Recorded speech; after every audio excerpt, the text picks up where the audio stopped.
Hello and welcome to yet another episode of the Euroman Movie Report.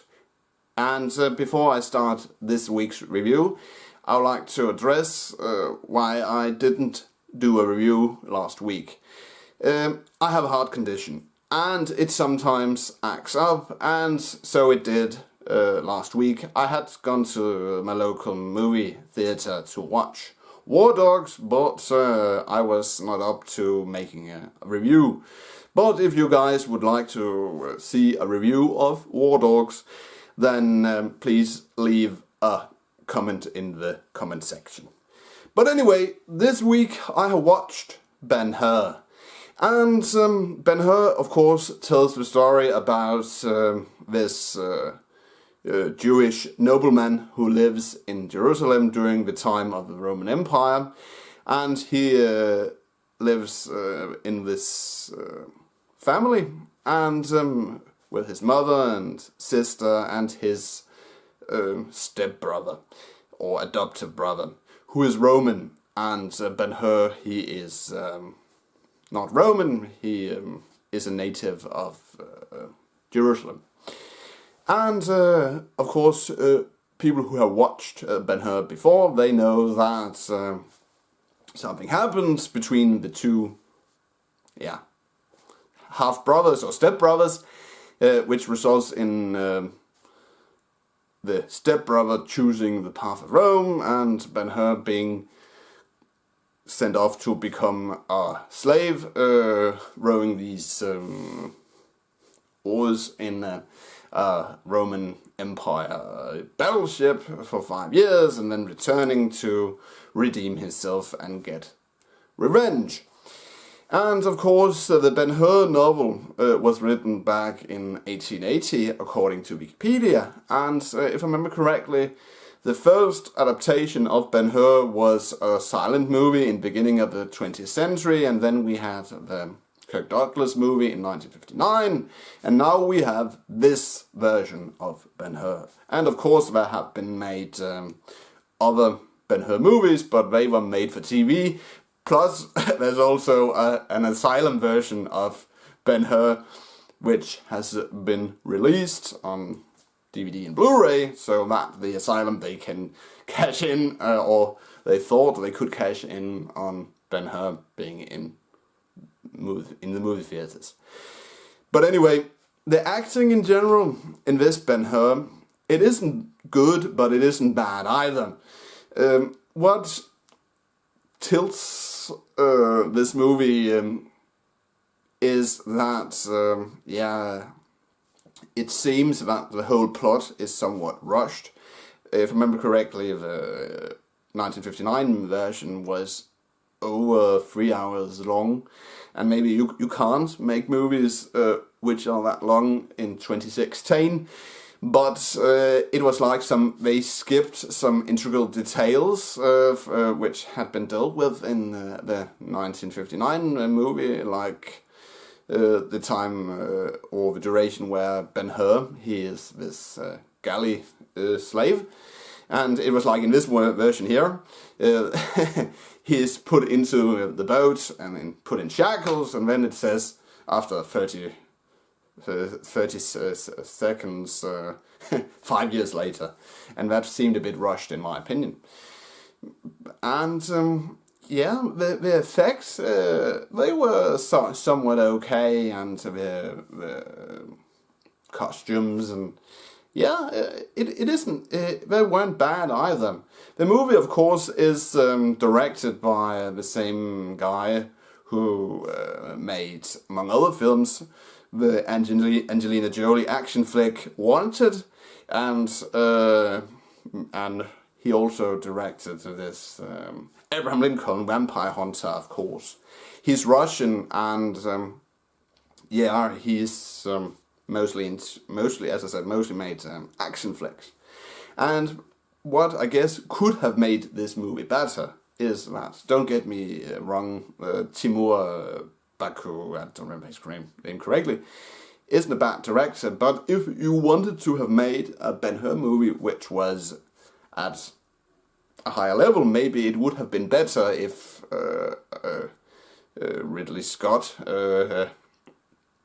had directed this movie, but I guess the budget couldn't accommodate Ridley Scott. And yeah, what else can one say about it? Yeah, the whole ending, it seemed a bit rushed. It was a bit strange. It was a bit strange in my opinion. So yeah, the people who I have IMDb on my phone here. So 1 moment. We had Jack Huston as Ben-Hur, and he did a somewhat okay job. He's known for mostly over action flicks and American Hustle. Toby Kebbell, who played the stepbrother of Ben-Hur, he was in Warcraft, if I remember correctly, and Prince of Persia, and the second Planet of the Apes newer movies, and he did a somewhat okay job as well, in my opinion. And then we of course had like in the original, we cannot call it the original because the original Ben-Hur movie was the silent movie back in the beginning of the 20th century. We had this guy named Rodrigo Santoro who played Jesus, because Jesus, he's like Ben-Hur takes place in the same years that Jesus was active in the Holy Land, Palestine, Israel, yeah. And he's this side figure that we see in some scenes in the film, and we of course see him being crucified in the latter part of the movie. Yeah, it was in general a somewhat okay film. I had read that American critics they didn't like it, and the American moviegoer they didn't like it either. Maybe, as someone said on IMDb, that people don't want to watch religious themed movies anymore. But I guess that might be the reason why it only has a 5.6 on IMDb. But more likely that the whole film was too much. Yeah, it was too compact. Compared to the 1959 version, which I guess most people remember they have seen on DVD and on television. So, but of course, and then there was Morgan Freeman, who played this Bedouin tribal leader who, because of course you guys of course know the story of Ben-Hur, that when he escapes the galley where he was a slave, he is found by these Bedouin tribesmen, and in this version, I don't remember who played that role in the 1959 version, but he in this 2016 version, that character is played by Morgan Freeman. And in some ways, choosing Morgan Freeman is a great actor, and I love the movies here where he has starred in, because he's great. Actor. It was like when he was introduced into the movie, it was like he took some of the limelight from the two main characters, the Ben-Hur and his stepbrother, and that was a bit of a shame. Maybe they should have cast a lesser known actor to play that Bedouin tribal chief, because it was like it was tilted in favor of Morgan Freeman's character, because he was he's more known than the two actors who played Ben-Hur and Ben-Hur's stepbrother. So all in all, can I recommend this movie?